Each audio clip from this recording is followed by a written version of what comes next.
Welcome to my channel. आज का जो टॉपिक है वो है मेटास्टेबल आयन और मेटास्टेबल पीक्स। जैसा कि पिछले वीडियो में आपने मॉलिक्यूलर आयन और पेरेंट आयन के बारे में जाना था, आज हम लोग जानेंगे मेटास्टेबल के बारे में। तो चलिए स्टार्ट करते हैं आज का टॉपिक। तो यहाँ पे डेफिनेशन है, the life time of an ion may be so small that it undergoes decomposition during its passes between the source and the collector units in the spectrometer. The ion resulting from the decomposition are called metastable ions. तो बहुत ही simple है metastable ion. जैसा कि molecular ion का formation होता है, तो किसी किसी आयन का जो लाइफ टाइम है वो इतना स्मॉल होता है, यानी इतना छोटा होता है, यानी जैसे ही बनता है वो फिर से दोबारा डिकम्पोज होने लगता है, यानी दोबारा टूटने लगता है during its passes between the source and the collected units in the spectrometer. जो स्पेक्ट्रोमीटर का इंस्ट्रूमेंट होता है, तो सोर्स से कलेक्टर यूनिट तक जाते जाते उस मॉलिक्यूलर आयन का फर्दर डिकम्पोजिशन हो जाना, डिकम्पोज होकर जो नया आयन का फॉर्मेशन होता है, जो रिजल्टिंग आयन होता है, वही मेटास्टेबल आयन कहलाता है। और उस मेटास्टेबल आयन के कारण जो पीक मिलता है स्पेक्ट्रोमीटर में, वो मेटास्टेबल पीक कहलाता है।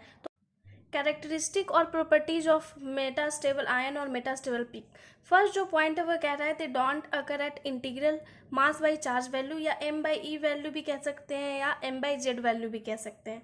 तो इंटीग्रल वैल्यू इसका नहीं मिलता है। सेकेंड जो पॉइंट है वो कह रहा है they are much broader than the natural peak. जो भी मास स्पेक्ट्रोमीटर में जो नेचुरल पीक मिलता है हम लोग को, उससे थोड़ा ब्रॉडर पीक इसका मिलता है मेटास्टेबल आयन का। थर्ड जो पॉइंट है वो कह रहा है they are of relatively low abundance, यानी बहुत ही लो एबंडेंस में पाया जाता है, यानी बहुत ही कम मात्रा में मिलता है इसका पीक। क्योंकि जो आयन मॉलिक्यूलर आयन का जो फॉर्मेशन होता है वो रेयर ऑफ रेयरेस्ट ही आगे जाके टूटते हैं, इसलिए इनका जो एबंडेंस होता है वो बहुत ही कम होता है। यहाँ पे हम लोग एक रिलेशनशिप देखेंगे मेटास्टेबल आयन और मॉलिक्यूलर आयन और पेरेंट आयन के बीच में। पेरेंट आयन और मॉलिक्यूलर आयन एक ही हैं, कंफ्यूज नहीं होइएगा। तो यहाँ पे मेटास्टेबल आयन और पेरेंट आयन के बीच में एक रिलेशनशिप है, जो कि एक इक्वेशन से दिखाया गया है। M1 स्टार यहाँ पे एक मॉलिक्यूलर आयन है, या पेरेंट आयन भी कह सकते हैं M1। ये जब टूटता है तो M2 स्टार प्लस M0 यानी M0 नॉन चार्ज पार्टिकल यानी न्यूट्रल पार्टिकल बनता है। तो वेयर यहाँ पे लिखा हुआ है M1 is equal to mass of parent ion या mass of molecular ion. M2 जो है यहाँ पे mass of daughter ion. Daughter ion इसलिए कहेंगे क्योंकि जो पेरेंट आयन है, मॉलिक्यूलर आयन है, वो फर्दर डिकम्पोज हुआ है, वो टूटा है, तो इसलिए वो डाउटर आयन कहलाएगा।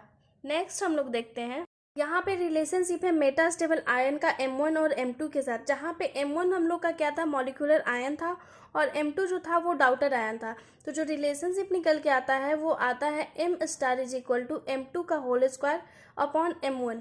तो इससे हम लोग जान सकेंगे कि मेटास्टेबल आयन पीक का जो वैल्यू है वो कितने से कितने रेंज के बीच में आएगा, या मास स्पेक्ट्रम में वो कहाँ पे लाई करेगा। तो यहाँ पे एक एग्जांपल है, यहाँ पे आप एग्जांपल देख रहे हैं, जिसका m बाई जो ई रेशियो है वो 123 है, और इसका जो m बाई ई रेशियो है वो 108 यानी 108 है। तो ये M1 हो गया, क्योंकि ये पेरेंट आयन हो गया, मॉलिक्यूलर आयन हो गया।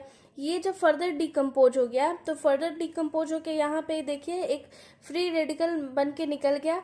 तो यहाँ पे जो m बाई ई जो 108 था, ये M2 हो गया, सेकेंड हो गया, क्योंकि ये डाउटर आयन कहलाएगा। तो जैसा कि यहाँ पे हम लोग अभी रिलेशनशिप पढ़े, M स्टार यानी position of metastable peak is equal to M2 का होल स्क्वायर अपॉन M1।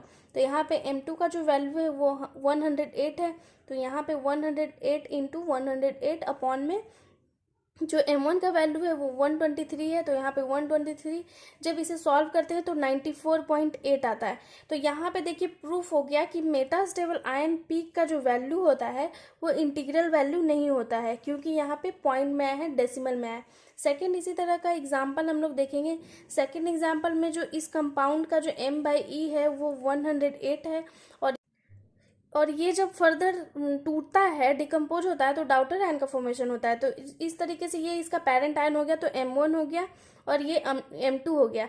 तो यहाँ पे जब हम लोग M स्टार यानी मेटास्टेबल आयन पीक का वैल्यू निकालेंगे उस फार्मूला से, उस रिलेशनशिप से, तो M2 स्क्वायर अपॉन M1 यहाँ पे 80 इंटू 80, क्योंकि M2 का जो वैल्यू है वो 80 है, 80 इंटू 80 अपॉन में M1 108। तो इसे जब हम लोग सॉल्व करेंगे तो 59.2 आएगा।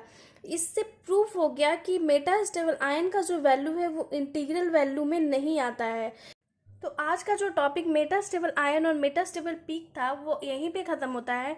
बहुत ही इजी टॉपिक है। तो अगर आपको मेरा वीडियो अच्छा लगे तो ज़्यादा से ज़्यादा लाइक कीजिए, शेयर कीजिए, सब्सक्राइब कीजिए।